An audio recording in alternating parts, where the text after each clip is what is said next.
네, 이슈 콕 시간입니다. 오늘 가지고 온 것은 환율입니다. 키워드 보시죠. 바로 엔화 갖고 왔습니다. 첫 번째 장을 보시면 달러당 151.6엔을 어젯밤에 기록을 했고요. 한국도 마찬가지입니다. 100엔당 873원까지 이렇게 기록했습니다. 엔화가 굉장히 약세를 보인다는 거고요. 올해 초만 하더라도 달러당 130엔 밑이었습니다. 4월에는 1,000원을 돌파한 적도 있습니다. 100엔당 1,000원을 돌파한 적도 있는데 그만큼 엔화가 빠르게 약세를 보였다는 겁니다. 특히 국내에서는 쌀 때 사두자 이런 엔테크 열풍이 불었었죠. 지금은 역풍이 됐습니다. 좀 가슴 아프신 분들이 꽤 있을 겁니다. 엔달러를 보면 작년 10월에 151.9엔 기록을 했었습니다. 여기서 조금만 더 엔화가 떨어지면 1990년 7월에 기록했던 그 엔화 약세 그 기록을 깨게 됩니다. 올 들어서 글로벌 주요 통화 중에 엔화가 가장 약세를 보이고 있습니다. 다음 장 보시면 왜 그럴까요? 일단 간밤에 있었던 일만 정리를 해보자면 뉴욕 시장에서 엔화의 옵션 만기가 있었습니다. 12억 5천만 달러 정도 됐었는데 요게 이제 152엔 정도에서 나오면서 단기적으로 엔화 약세 추가로 촉발했습니다. 하지만 그건 큰 요인이 아니었습니다. 근본적으로는 바로 엔캐리 트레이드가 있습니다.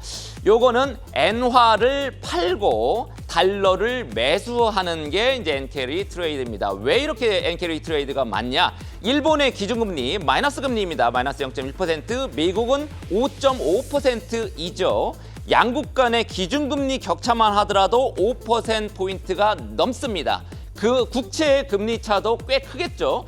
일본의 국채 금리 0.8%, 미국의 국채 금리 좀 전에 이제 우리 이해수 앵커가 얘기했듯이 4.6% 국채 금리 차도 굉장히 큽니다. 이러다 보니까 일본 사람들, 일본의 펀드도 그렇고 일본 개인 투자자들의 미국 국채 보유가 1조 1,000억 달러 이렇게 굉장히 많습니다. 오히려 중국보다도 40%나 많은 일본 사람들의 미국 국채 보유. 그러니까 일본인들도 미국 국채를 엄청나게 사고 있다는 겁니다. 국채 금리가 높기 때문에 그렇다는 거죠. 지난달 말에 YCC, 수익률 곡선 통제라는 YCC 정책 변화가 있었습니다만 오히려 엔화 약세를 자극하고 있습니다. YCC가 뭐냐? 이거는 채권 금리가 추가적으로 오르는 걸 막기 위해서 채권을 무제한으로 매입하는 겁니다. 미국의 양적 완화 QE보다도 훨씬 강력하죠. 왜냐하면 YCC는 무제한으로 채권을 매입하기 때문에 그렇습니다. 지금 지난달 말에 일본은행이 일본의 10년물 국채금리 1%를 초과하더라도 허용하겠다 이렇게 밝혔지만 시장 기대에 미흡했다 이런 판단이 나오면서 엔화가 오히려 약세를 보였습니다. 지금 일본은행의 자국 국채 보유 비중 보면 깜짝 놀랄 겁니다. 상반기만 하더라도 50% 정도 했는데 지금은 70% 정도나 됩니다. 그만큼 무제한으로 국채를 많이 사다 보니까 그렇게 된 거죠.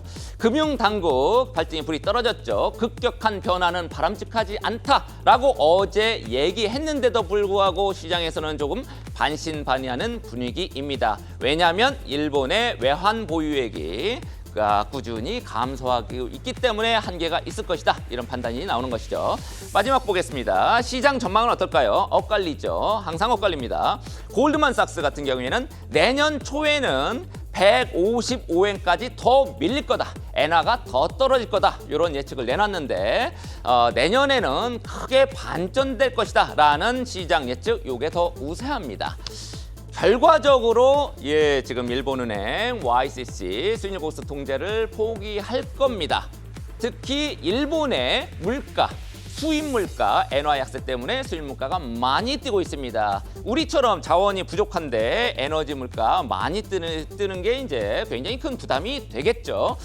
결과적으로 모든 것은 사이클로 움직이고 균형을 찾아갈 겁니다. 내년에는 미국이 금리 인하 나설 거고 일본은 인상에 나설 가능성 매우 높습니다. 서서히 엔저 시대에 접고 엔고로 바뀌는 투자 흐름이 이어질 가능성이 지금으로서는 매우 높습니다. 우리 투자자 여러분들도 대비하셔야 될 것 같습니다. 지금까지 이슈 콕이었습니다.